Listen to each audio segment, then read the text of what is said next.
Olha, a estratégia dos Estados Unidos me parece clara e é uma repetição do que eles fizeram em outras regiões, em outras épocas.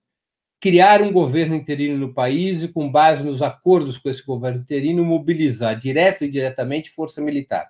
Essa foi a estratégia dos Estados Unidos na Guerra da Coreia, essa foi a estratégia dos Estados Unidos na Guerra do Vietnã, essa foi a estratégia dos Estados Unidos em várias regiões. O que é criar um governo interino?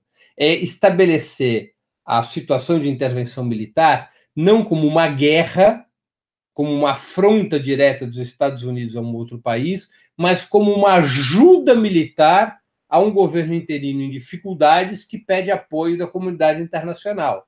Vamos nos recordar, por exemplo, na Guerra da Coreia, os Estados Unidos combateram, os Estados Unidos e seus aliados, combateram com os capacetes azuis da ONU. Os Estados Unidos não combateram com o uniforme do exército americano. É uma libertação, né? O discurso. Foram a Coreia como um exército patrocinado pela ONU.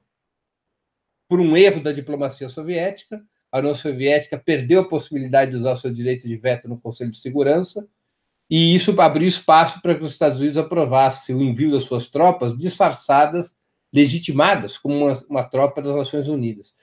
Aquilo que a gente chama de Guerra do Vietnã nunca foi uma guerra clássica, nunca houve uma declaração de guerra dos Estados Unidos ao Vietnã. O que ocorreu? Os Estados Unidos, herdando uma situação que vinha desde a colonização francesa, tinha um governo fantoche no sul do país, no Vietnã do Sul, que era uma outra nação.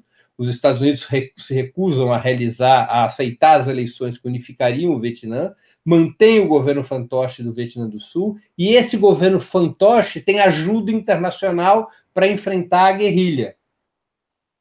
Então, nunca foi uma situação de guerra clássica, era um governo local que pedia ajuda internacional. Então, essa é a engenharia que está se tentando construir na Venezuela, uma engenharia perigosíssima. Porque se é reconhecido Juan Guaidó e a Assembleia Nacional como governo interino legítimo do país, é com esse governo que se fará acordos, é com esse governo que se discutirá a questão militar, é com esse governo que se discutirá questões econômicas. Portanto, a estratégia dos Estados Unidos e dos governos ultradireitistas do mundo é estabelecer esse governo, esse suposto governo interino, como uma cunha que divida a Venezuela e que prepare as condições para uma escalada militar. É uma situação de extremo perigo. Ao contrário de ser uma ditadura, eu vou aqui fazer uma crítica ao presidente Nicolás Maduro, se é que possa se entender assim.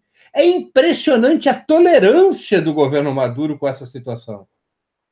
A paciência, a tranquilidade, a busca do diálogo. É impressionante. Eu nunca vi isso antes na minha vida. Talvez esteja esperando um próximo passo para tomar uma decisão, Breno.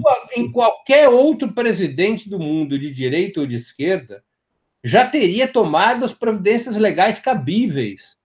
Porque não pode haver outro caminho para o presidente da Assembleia Nacional que não a prisão, e não pode haver outro caminho para os partidos que participam dessa ruptura constitucional que não a dissolução legal.